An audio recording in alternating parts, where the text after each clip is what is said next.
Vamos falar, por fim, do Concílio de Calcedônia, para encerrar os primeiros 500 anos. O Agostinho se envolveu em muitos debates. Eram debates no Ocidente, tanto com donatistas, como esse com Pelágio, tudo no Ocidente. No Oriente, o problema era outro. Um outro debate estava ganhando proporções grandes e que gera dificuldades até hoje. É um assunto tremendamente difícil, que é o assunto a pessoa de Cristo e as suas duas naturezas. Assunto espinhoso que produziu divisão profunda na igreja. O debate durou vários séculos, é chamado debate das duas naturezas. Uma das primeiras tentativas, porque o que aconteceu? Em Nicéia foi definido que Jesus Cristo é Deus. Só que ele também é homem, certo?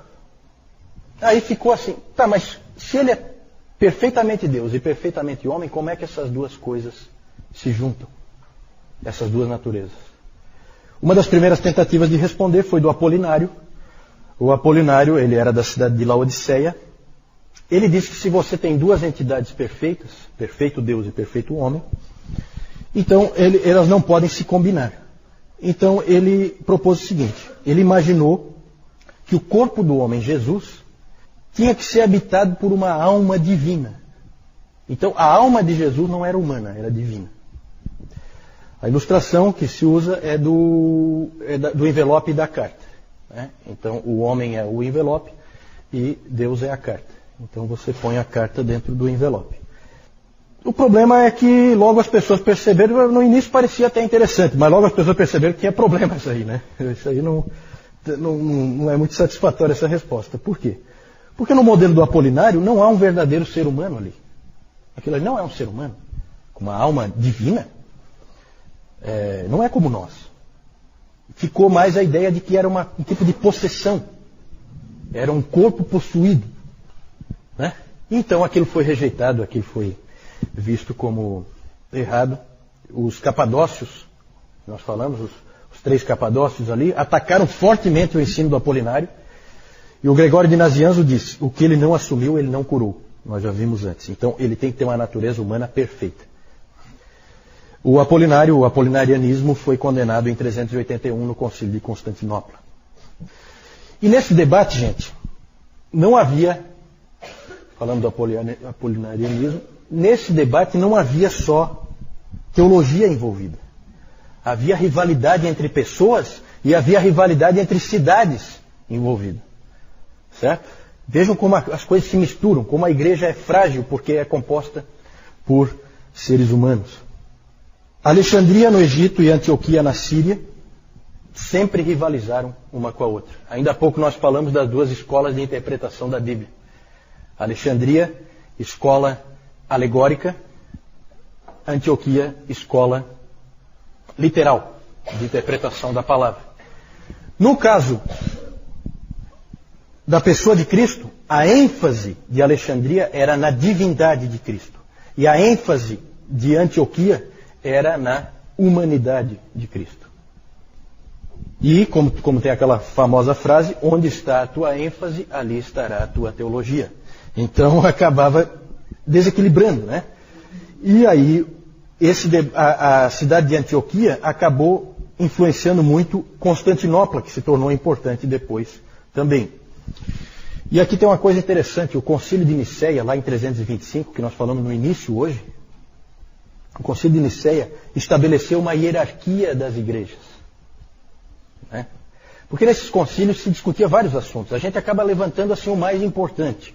Mas outros assuntos eram discutidos. E surgiu uma certa hierarquia das igrejas das cidades, dentro do cristianismo. Né? Vamos ver se vocês já conseguem adivinhar mais ou menos qual é a hierarquia. Na hierarquia que foi colocada em Nicéia, qual é a igreja mais importante? Quem dá mais? O que vocês acham? Constantinopla? Alexandria? Não. Roma. Lembre-se que Constantinopla nem existia. Nicéia 325, 5 anos antes de Constantinopla existir. Certo? Então Roma era a capital do império, é a igreja mais importante. Era assim que era visto. Segunda, Segunda, Alexandria. Alexandria, com certeza. Está em todas, né? Alexandria. Terceira, Antioquia. Perfeito. Então, essa era a hierarquia principal, só que surgiu um problema. Surgiu uma nova cidade, chamada Constantinopla, que vai e ocupa o segundo lugar, roubando esse segundo lugar de Alexandria. Automaticamente há uma rivalidade profunda entre Alexandria e Constantinopla. Vejam como é carnal a coisa, certo? Seres humanos são complicados. E essa rivalidade acabou descambando para uma briga feia. Vamos falar do nestorianismo. Cadê o Nestor? Nestor, vamos trazer o Nestor, né? Vamos trazer o Nestor. Calma, vamos ver, depois a gente vai ver. Nestor era o bispo de... Nestor também chamado Nestório, tá? Alguns chamam Nestório, alguns chamam Nestor. Nestor era bispo de Constantinopla. E ele foi treinado na tradição de Antioquia. E ele ficou preocupado com uma expressão que estava sendo usada lá em Alexandria. A expressão era a seguinte, Theotokos. Alguém sabe o que é Theotokos? Ele não é de Alexandria. Ele não gosta de Alexandria. Ele se incomodou com aquilo que Alexandria disse, Theotokos. Theotokos é a mãe de Deus. A mãe de Deus. Em Alexandria começou a se usar essa expressão, a mãe de Deus. Evidentemente estava se referindo a Maria. Só que essa expressão não era usada como é hoje, né? Hoje ela é usada para exaltar Maria. Naquele tempo não. Naquele tempo a preocupação dos alexandrinos era de mostrar que ali estava Deus. Certo? Aquele homem que nasceu ali era Deus. O Nestor não gostou daquela expressão. Aquela expressão incomodava ele. E ele recomendou que se usasse Christostokos, a mãe de Cristo, para não confundir a cristologia das pessoas. E ele também não gostava da palavra união das naturezas, ele preferia conjunção das naturezas. E o Nestor sofreu feroz oposição de Cirilo, o bispo de Alexandria. E esse bispo aí de Alexandria era um teólogo competente, um indivíduo muito inteligente, mas não muito ético. E ele jogou sujo várias vezes com o Nestor, certo? E esse Cirilo, ele fazia qualquer coisa para prevalecer. Um indivíduo insistente e do tipo briguento. Sim. Theotokos, a mãe de Deus. Quem é a mãe de Deus? Maria. Theotokos Maria, mãe de Deus. Não era uma expressão que se usava na teologia, lá de Alexandria. Eles criaram esse tipo de expressão porque havia uma série de discussões, tá, que a gente não tem como entrar, né? Mas, por exemplo, Nestor não aceitava um Deus de 3 anos de idade. Isso incomodava ele profundamente. Aquele menino de 3 anos de idade não é Deus. Isso, sem dúvida, está ligado a isso, né? Hoje em dia é usado mais para exaltar Maria, já dentro do pensamento de que Maria é quase superior ao próprio Deus, né? Mas isso aí não era assim naquela época ainda, certo? O Concílio de Éfeso, em 431, que é o terceiro concílio ecumênico, condenou o nestorianismo. O nestorianismo, ele dizia que ele tinha 2 naturezas, que Cristo tinha 2 naturezas, postas em conjunto, mas que eram totalmente independentes, certo? A ilustração que se usa é da água e do óleo. Você põe junto, mas elas não se misturam. E o Concílio de Éfeso condenou o nestorianismo e condenou o Nestor. Nestor foi exilado, inclusive, como herege, certo? O Concílio de Éfeso afirmou que Jesus é uma pessoa e não 2. Só que esse concílio, gente, ele foi um tipo de farsa. Porque não houve discussão nenhuma dentro daquilo que o Jaime perguntou antes sobre como funcionava o concílio. Esse funcionou totalmente errado. Sabe por quê? Porque o pessoal de Constantinopla atrasou, por causa das viagens lá, eles não conseguiram chegar a tempo. O que o Cirilo fez? Um indivíduo extremamente ético. Começou assim mesmo. Não chegaram, não faz mal. Começou de qualquer jeito, não tinha ninguém da posição nestoriana para discutir, está aprovado a posição de Alexandria. Tá certo? Olha como é que são as manipulações, os jogos políticos que sempre existiram dentro da igreja. Esse aí é um exemplo daqueles lamentáveis, né? Cirilo jogou sujo aí. Hoje os historiadores acham que o Nestor foi injustiçado, né? Mas mais ou menos, tá, gente? Porque na verdade, ele falou algumas coisas que não ajudaram nem um pouco. No calor da discussão, ele falou coisas desse tipo, que ele não aceitava um Deus de 3 anos de idade. Isso aí complica. Se você não disser que Jesus Cristo é Deus com 3 anos de idade, então ele vai se tornar Deus em algum momento depois. E então isso começa a complicar, certo? Então, há uma certa divisão se o Nestor é um herege do bem ou um herege do mal, né? Não está bem claro isso aí, certo? Mas alguns acham que ele foi injustiçado. De qualquer maneira, ele é considerado um herege da igreja. Só que, vejam bem, herege na igreja católica. Por quê? Porque esse episódio do nestorianismo gerou profunda divisão na igreja. Nós já vimos que os donatistas tinham se dividido e agora há divisões mais sérias. E por isso existe hoje a igreja nestoriana na Pérsia. A igreja da Pérsia é fora do Império Romano e ela tinha sido influenciada profundamente pelo Teodório de Mopsuestia, que era o mestre do Nestor. E eles criam do jeito que o Nestor dizia. E por isso existe a igreja nestoriana que existe até hoje, né? Na Ásia. Com a vitória de Alexandria, parecia que tudo tinha se resolvido, parecia que agora as coisas tomavam um rumo claro, mas não resolveu coisa nenhuma. Por quê? Porque nós tivemos já essa divisão, a igreja da Pérsia fica totalmente separada por causa disso, e surge um monge chamado Eutico. Esse monge, ele surge em Alexandria, ele é pró-Cirilo, nos debates, só que ele vai muito além do Cirilo. Ele praticamente nega a realidade das duas naturezas. Ele disse que a natureza humana foi absorvida pela divina. Ele chegou a dizer o seguinte: a carne do Senhor não é como a nossa. Ele a descrevia como uma natureza humana que tinha se tornado divina. E aí passa a haver uma nova natureza única. É como a ilustração aí é de água e vinho misturados. Passa a ser uma coisa só e não duas. E em 449 houve um concílio em Éfeso, o concílio dos ladrões, assim chamado, onde o eutiquianismo foi aprovado como ortodoxia. Por quê? Porque todo mundo era amigo do Eutico. Esse Eutico, todo mundo gostava dele, cara, gente boa, como um bom herege tem que ser, né?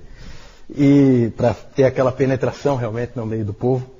E esse Eutico acabou prevalecendo, e aí surge a figura do Papa em Roma, o Papa Leão I. Léo, né? Léo, para nós em português é Leão. O Papa Leão I pode-se dizer que ele é difícil, gente, a gente dizer quando começou a Igreja Católica Romana. Mas provavelmente o primeiro Papa é esse cara aí. Papa mesmo, sabe? Que age como um Papa. Leão I. E o Leão chamou o concílio, esse concílio de Éfeso, ele chamou, em vez de chamar de concilium, ele chamou de latrocinium. Por quê? Porque ele tinha mandado uma carta, que é chamada de tomo a Flavianos, para que fosse lida e seguida no concílio. Lá ele usou muito o texto de Tertuliano e de Agostinho para defender a posição que nós defendemos hoje, a posição ortodoxa. E o concílio simplesmente ignorou a carta dele. E aquilo deixou ele profundamente irritado. Então ele passou a se empenhar fortemente para reverter o que tinha acontecido em 449. Inclusive o Nestor estava exilado. Ele leu esse tomo e ficou muito contente, porque ele achou que tinha a ver com o que ele cria. O resultado do esforço do Leão, o Leão chamou esse concílio de Éfeso de um covil de ladrões. A coisa pegou fogo mesmo. E o resultado do esforço do Leão foi a convocação em 451 do concílio de Calcedônia. O que nós cremos hoje sobre as duas naturezas de Cristo em uma pessoa é ortodoxia e vem de Calcedônia. Certo? Lá em Calcedônia, então, o eutiquianismo foi condenado. E ali afirmou-se que Jesus Cristo tem duas naturezas distintas. não misturadas, não uma absorvida pela outra. O Concílio de Calcedônia foi o quarto concílio ecumênico, esse aí nunca foi contado, ele foi desconsiderado, esse de 449. Ele foi o maior concílio de todos, de toda a história, tinha mais de 500 bispos presentes em Calcedônia. A maioria dos bispos eram do Oriente, porque no Ocidente a coisa estava pegando fogo, e aí a maioria não pôde vir, porque a casa estava caindo no Ocidente, certo? Calcedônia estabeleceu o que a maior parte da igreja aceita até hoje. Cristo é uma pessoa em duas naturezas perfeitas, sem confusão ou conversão, sem divisão ou separação. Essas duas naturezas unem-se de forma hipostática. Essa expressão hipostática é um pouco difícil de definir, mas quer dizer assim que ela é uma união não voluntária, uma união necessária, uma união que sempre existe. As heresias são fáceis de ilustrar. A carta no envelope, o óleo e a água, o água e o vinho, né? Já a ortodoxia nunca dá para ilustrar, porque permanece sempre o mistério. Mas o problema não se encerrou. Na verdade, nós estamos terminando aqui, só que depois de Calcedônia, o que aconteceu? O Ocidente aceitou Calcedônia imediatamente. Não houve problema nenhum no Ocidente. Calcedônia foi aceito, sem problema, mas no Oriente a briga continuou. Nós não temos como entrar em detalhes, mas houve uma briga fortíssima entre os monofisitas, que vem ali do eutiquianismo, em que há uma natureza só, e os calcedônios. Um outro concílio, Constantinopla II, em 553, disse que Calcedônia estava certa e que os monofisitas estavam errados. Mas os problemas continuaram. 100 anos depois, em 680, Constantinopla III, mais uma vez reafirmou Calcedônia. Também não resolveu, a briga continuou. E nesse tempo já havia mais divisão na igreja. Agora, além da igreja nestoriana, lá na Pérsia, passaram a existir as igrejas monofisitas no Egito, na Armênia, na Síria, na Índia, em vários lugares fora do Império Romano, começou a existir as igrejas monofisitas no Oriente. E nesse período, gente, ocorreram coisas estranhas e horríveis. Começa a acontecer as barbaridades, né? Um Papa de Roma excomungou o Patriarca de Constantinopla, que por sua vez excomungou o Papa de Roma, certo? Um outro Papa de Roma foi sequestrado por agentes do imperador em Constantinopla, onde ele foi açoitado, aprisionado e morreu de fome. Veja como a coisa pega. Houve também um teólogo e monge, cujo nome era Maximus, que foi aprisionado pelo imperador. Veja que o imperador está sempre metido, por causa daquela coisa da cristandade. Ele sempre mete a mão.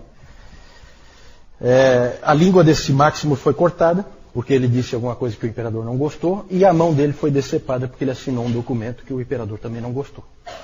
Então vejam o nível que a coisa chegou, certo? Tudo de horrível ocorreu por causa dessa controvérsia em torno das duas naturezas de Cristo. Quando a poeira baixou, havia igrejas monofisitas separadas no Egito, na Síria, na Armênia, na Etiópia e na Índia. Essas igrejas monofisitas ainda existem. Lá no Egito você tem a igreja copta, certo? A sede é em Alexandria, não tem nada a ver com Roma, certo? E ela é uma igreja independente. Então já temos nessa época 4 igrejas, talvez 5 igrejas. É que os donatistas vão desaparecer, né, com os muçulmanos. Mas já temos 4 igrejas. Temos a igreja do Ocidente e a igreja do Oriente, que em tese ainda estão unidas, né? Só que com um Papa excomungando o patriarca, pode ter certeza que essa união já não existe mais, né? Acabou. E logo nós vamos ver que elas vão se separar de vez. Nós temos então a Igreja Católica Romana, a Ortodoxa Oriental, a Nestoriana, na Pérsia, e a Monofisita, naqueles outros países. Vamos encerrar então, vamos ver. Sim. A Católica Romana, a Ortodoxa Oriental, a Nestoriana, na Pérsia, e as várias monofisitas. Certo? Aí o Cirilo, bispo de Alexandria, que jogou bem sujo. Aí o nestorianismo, alguns exemplos aí, né, da igreja nestoriana, que é uma igreja diferente, né? Aqui tem uma estátua do Nestor, porque para nós ele é herege, para eles não. Para eles ele é reverenciado, certo? Vejam como a coisa é diferente. Então, Lá um bispo nestoriano, certo? Uma freira nestoriana. E aqui um casamento nestoriano. Bem interessante aí. Aqui o Leão I, talvez o primeiro Papa, pelas posturas que ele assumiu. Ele, inclusive, ele foi muito respeitado como autoridade. Quando vocês veem lá, às vezes, o Bento XVI indo lá falar para acabar com a guerra, para parar, não sei o quê, lembra um pouco o que o Leão fez, né? Por quê? Porque o Átila, o Uno, o flagelo de Deus, vocês talvez já estudaram sobre esse bárbaro, ele e as suas tropas estavam destruindo a Itália completamente, varrendo do mapa, certo? Saqueavam tudo, violentavam todas as pessoas, e o Leão foi negociar com o Átila para ele não entrar em Roma. Então ele ficou muito reverenciado pelos romanos por causa dessa posição dele, né? O catolicismo romano inventa um monte de história, que aqui atrás do leão apareceu um homem forte com uma espada no céu, e aí os homens do Átila ficaram com medo e tal, né? O que os historiadores creem é que ele levou uma graninha ali para largar por fora. Aí é bem mais realista, né? Bem mais realista. É isso que os historiadores acham que na verdade aconteceu. Aqui eu quero mostrar para vocês, já que aqui nós vamos encerrar os primeiros 500 anos. Gente, já passou do nosso horário, quem tiver que pegar ônibus, coisa desse tipo, ou tiver que sair, tá? Não tem problema. Eu só quero encerrar realmente essa parte, tá? Aqui nós vemos as invasões dos bárbaros. Eu não vou gastar tempo com isso, só quero mostrar para vocês, certo? Nessa época, no quinto século, começa a haver invasão de bárbaros para tudo que é lado. Aqui os vândalos saem daqui, ó, e eles vão passando por tudo aqui, e eles passam pelo Estreito de Gibraltar. Por isso que a Espanha acabou... Depois nós vamos falar sobre isso, né? Por que a Espanha acabou tendo um povo diferente do resto da Europa, né? Por causa da facilidade dos muçulmanos de entrarem por ali, no Estreito de Gibraltar, né? Então isso tudo tem um motivo histórico. Aí os vândalos entraram ali e depois eles vieram para cá. E aqui, ó, eles atacaram Cartago em 430, que foi o ano em que o Agostinho morreu, né? Ele não chegou a ver Hipona ser saqueado. Deus preservou ele disso. Mas aqui teve ataques de todo tipo. Os ostrogodos entraram aqui. Em 410, os ostrogodos, os visigodos depois se estabeleceram ali na Espanha, né?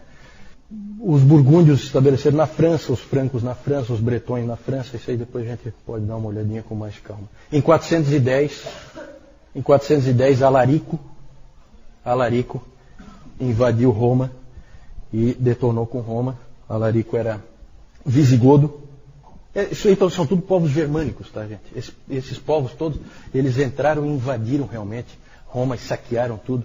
Foi uma coisa desastrosa. Aqui então, quando Roma foi saqueada em 410, aqui em 455 os vândalos saquearam também. Então o Papa Leão impediu o Átila, o Uno, de entrar em Roma. Só que depois, 4 anos depois, os vândalos entraram e fizeram a festa em Roma, tá? Depois de 410, gente, já todos os imperadores romanos do Ocidente, eles são fantoches nas mãos de generais germânicos, certo? Em 476, o Rômulo Augusto foi o último imperador romano do Ocidente. Ele foi deposto definitivamente por Odoacro. E o interessante é que o Odoacro era um general romano, porque nessa época os bárbaros já tinham tomado o exército completamente e eles queriam ser romanos, né? Nunca pensem que os bárbaros invadiram Roma para destruir Roma. Eles invadiram Roma para ser romano. Eles tinham gosto por aquela vida dos romanos, a civilização. Eles queriam usufruir daquilo também. Então eles entravam e saqueavam primeiro e depois assumiam ali as casas e coisas e moravam ali. Esse Odoacro era um dos generais do Rômulo Augusto, que era um mero fantoche, né? E esse ano é importante, 476, para quem estudou história, é o ano da queda do Império Romano do Ocidente, que marca o fim da Idade Antiga e o início da Idade Média, certo? Não é isso que diz a história? Na verdade, Roma já tinha caído aos poucos, muito antes disso, durante todo o quinto século, certo? Só mostrar para vocês rapidamente, para encerrar aqui, onde é que depois, isso aqui depois na Idade Média vai influir, tá? Já não temos mais romanos. O que nós temos agora são povos bárbaros que ocuparam todo o Império Romano do Ocidente. Os romanos estão aqui, ó, no que é chamado de Império. Como é o outro nome do Império Romano do Oriente? Quem sabe? Império Bizantino. O Império Bizantino, exatamente, porque ele parte de Bizâncio, Constantinopla, certo? Então aqui o Império Romano do Oriente permanece, só que aqui foi ocupado, olha só, toda a Itália, e aqui uma parte da Alemanha foi ocupada pelos ostrogodos, os francos e os burgúndios e os bretões ocupam a parte aqui onde é a França e a Holanda, e os anglo-saxões ocupam lá as Ilhas Britânicas, os visigodos ocupam a Espanha e aqui os suevos numa parte ali de Portugal. No norte da África os vândalos se estabeleceram, certo? Depois eles vão ser triturados e trucidados pelos muçulmanos, né? No século VII. Fala, Augusto. Como é que eles podiam ser chamados de Império Romano se não tinha Roma? Tinha Roma.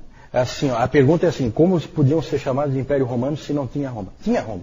Roma foi só saqueada, ela não foi destruída, tá? A gente fala destruída, é uma força de expressão. Ela continua existindo ali e esses bárbaros ocuparam a cidade de Roma, né? Roma existe até hoje, né? A cidade permanece. Só que não é mais aquela Roma. Agora é uma Roma totalmente controlada por bárbaros, certo? Ela é diferente, ela não é mais a mesma coisa. Tudo bem que esses bárbaros absorvem a cultura romana, mas já não é mais a mesma coisa, né?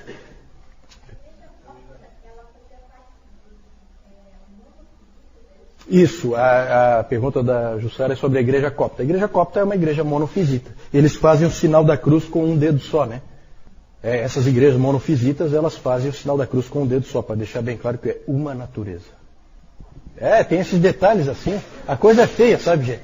Então, quando a igreja católica romana acusa os protestantes de divisão e coisa, é uma piada, né? É uma piada. Só pode ser piada. Quem conhece a história sabe que isso aí é uma brincadeira de mau gosto, né? Não é. Na verdade, divisões ocorreram sempre. E pelos motivos mais diversos. Por motivos teológicos, por motivos de prática eclesiástica, como nós vimos dos donatistas, certo? Política eclesiástica, recebe ou não recebe de volta. Dividiu a igreja. Então, divisões sempre aconteceram, certo? Infelizmente.